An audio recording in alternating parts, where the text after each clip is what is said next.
মানুষ যদি আমরা হতাম, আমরা যদি প্রকৃত অর্থে স্বাধীনতা পেয়ে থাকতাম, তাহলে আজকে এতগুলো মানুষকে রাত জেগে এখানে একত্রিত হতে হয় না। কলকাতার একটি প্রথম সারির মেডিকেল কলেজে কর্তব্যরত অবস্থায় একজন তরুণী চিকিৎসকের ধর্ষণ ও খুনের প্রতিবাদে উত্তাল হয়ে উঠেছে গোটা ভারত। ৩১ বছর বয়সী ওই তরুণীর দেহে ময়নাতদন্তে চরম যৌন লাঞ্ছনার প্রমাণ মিলেছে, কিন্তু কর্তৃপক্ষ গোটা ঘটনাটি ধামাচাপা দেওয়ার চেষ্টা করছিলেন।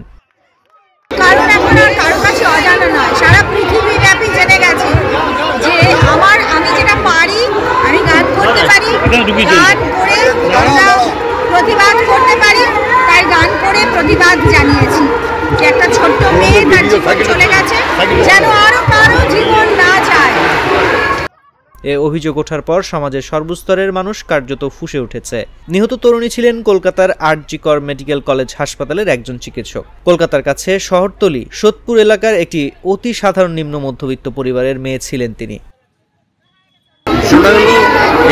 আজকের এই জমায়েতের সবচেয়ে বড় যে তাৎপর্য, সেটা যে মানুষকে এই মৃত্যুটা দারুণভাবে নাড়া দিয়েছে।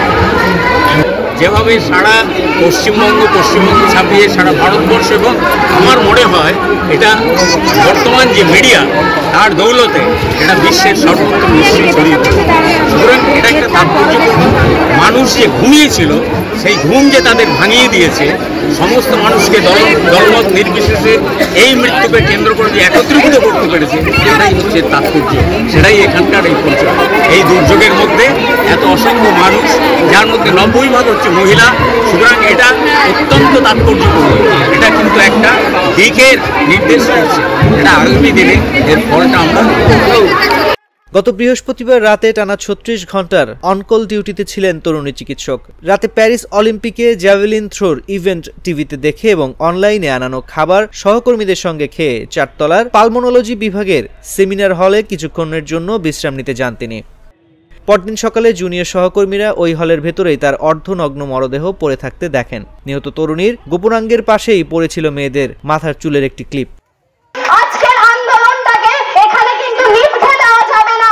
এই দেশটাকে বজায় রেখে যতদিন না ওই পিশাচ পশুগুলো তারা ন্যায্য তাদের যে উপযুক্ত শাস্তি সেটা পায়, এবং পরের দিন যারা মা বোন আমাদের সবার দিকে তাকাবে, একবারের জন্য হলেও তাদের বুকটা কাঁপে।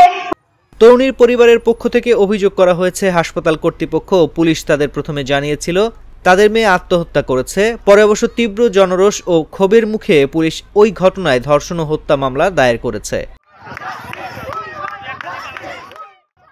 আর.জি. কর মেডিকেল কলেজের প্রিন্সিপাল সন্দীপ ঘোষের বিরুদ্ধে অভিযোগ উঠেছে। তিনিও বিষয়টি আত্মহত্যা বলে ধামাচাপা দিতে চেয়েছিলেন এবং বলেছিলেন রাতের বেলা একা একা সেমিনার হলে গিয়ে মেয়েটি দায়িত্বজ্ঞানহীন কাজ করেছে।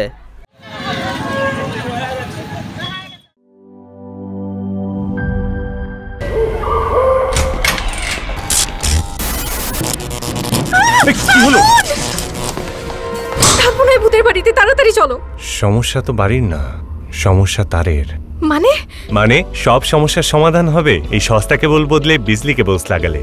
বিজলি কেবলস যে কোনো স্থাপনার বৈদ্যুতিক সংযোগকে রাখে নিরাপদ, কারণ এর স্কিন কোটেড ইনসুলেশন সম্পূর্ণ ফায়ার রিটার্ডেন্ট আর সেলফ এক্সটিংগুইশিং। তাই বিজলি কেবলস নিজেই নিজেকে নেভায়। বিজলি কেবল, নিরাপদ আজীবন।